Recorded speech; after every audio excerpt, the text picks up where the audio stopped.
खबर देहरादून से कांग्रेस नेता हरक सिंह रावत से ईडी की पूछताछ। सुबह से पूछताछ कर रखी है ईडी। 2 दिन पहले ईडी ने जारी किया था हरक सिंह रावत को सम्मन। आज सुबह ईडी के सामने पेश हुए हरक सिंह रावत। यहां पर पाखरो रेंज घोटाले में सीबीआई के बाद अब ईडी ने शिकंजा कसा है।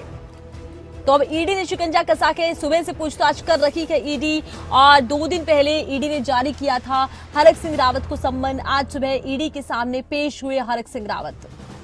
पाखरो रेंज को लेकर आपको जानकारी हम ये दे दें कि देखिए, पाखरो रेंज घोटाले में सीबीआई के बाद अब ईडी ने शिकंजा कसा। और ज्यादा जानकारी के लिए खबरें अभी तक के उत्तराखंड ब्यूरो राव शफात का हम रुख करते हैं। अच्छा राव शफात, हरक सिंह रावत से अब ईडी पूछताछ कर रखी है, क्या ये पूरा मामला है, क्या कुछ इसमें निकलता नजर आता है? आपकी देखिए, काफी लंबे वक्त से हरक सिंह रावत मुश्किलों में है और ये एक जांच का मामला है। बहुत गंभीर आरोप उनके ऊपर है। उस वक्त वो कैबिनेट मिनिस्टर हुआ करते थे और भाजपा में थे, वन मंत्री थे, लेकिन उस वक्त आरोप लगा थे कि जो पाखरो रेंज है उसमें अवैध कटान हुआ है, अवैध निर्माण हुआ है, और जो भी आरोप थे उनके ऊपर, हालांकि वो हमेशा से इनकार करते रहे हैं, लेकिन ये जांच के दायरे में है और इसकी जांच चल रही है। ईडी ने शिकंजा कसा है। पहले भी उनको नोटिस जारी किया गया था, लेकिन उस वक्त लोकसभा के चुनाव की रात थी, तो ईडी ने जब उनको समन जारी किया था, पूछताछ के लिए बुलाया था, लेकिन वापस फिर उनको एक मेल किया गया था कि अभी जो दफ्तर है ईडी का उसमें व्यवस्थाएं ज्यादा है, यानी कि जो कार्य है वो ज्यादा है, तो उनसे बाद में पूछताछ होगी।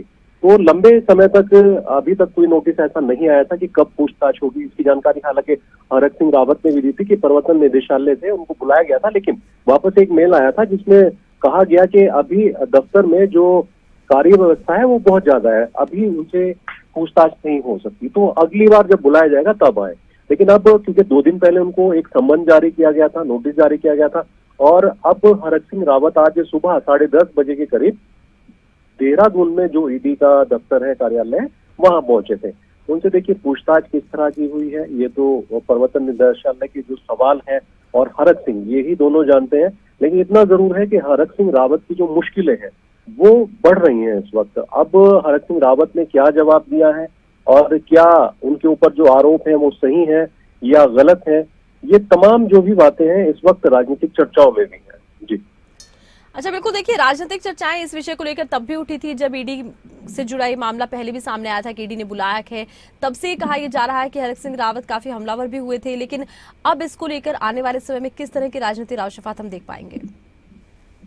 देखिए, हरक सिंह रावत क्योंकि उत्तराखंड के बड़े नेताओं में शुमार हैं और कद्दावर नेता माने जाते हैं। हालांकि वो हमेशा पार्टी अपनी बदलते रहे हैं, अक्सर मौका परस्त भी उनको कहा जाता है। राजनीतिक लोग उनको कहते हैं कि जहां वो देखते हैं कि जीत है तो उधर चले जाते हैं। कई पार्टियां हरक सिंह रावत ने छोड़ी, लेकिन उसके बावजूद भी हरक सिंह रावत उत्तराखंड के एक बड़े वजूद के नेता है। और आजकल देखिए, कांग्रेस में है हरक सिंह रावत, और लोकसभा के जब चुनाव थे तो उनकी जो पुत्र वधू है वो कांग्रेस छोड़ करके बीजेपी में चली गई थी। तो उस वक्त भी इस तरह की चर्चाएं थी कि हरक सिंह रावत एक बार फिर से कांग्रेस छोड़ करके बीजेपी में शामिल हो सकते हैं, लेकिन अभी तक ऐसा हुआ नहीं। बहरहाल क्योंकि जांच का मामला है और जांच प्रवर्तन निदेशालय कर रहा है, अन्य एजेंसियां भी कर रही हैं, जो उनके ऊपर आरोप है उस आरोप से हरक सिंह रावत इनकार भी करते रहे, लेकिन सच्चाई क्या है ये तो जांच के उपरांत, जांच खत्म होने के बाद ही पता चल पाएगा। लेकिन हाल फिलहाल की बात करें तो इस वक्त हरक सिंह रावत मुश्किलों में तो है, लेकिन चर्चा ये भी है कि हो सकता है कि वो अपनी पार्टी छोड़कर, यानी कि कांग्रेस छोड़कर एक बार फिर से बीजेपी में शामिल हो जाए। तो इस तरह की चर्चाएं इस वक्त आम है। जी।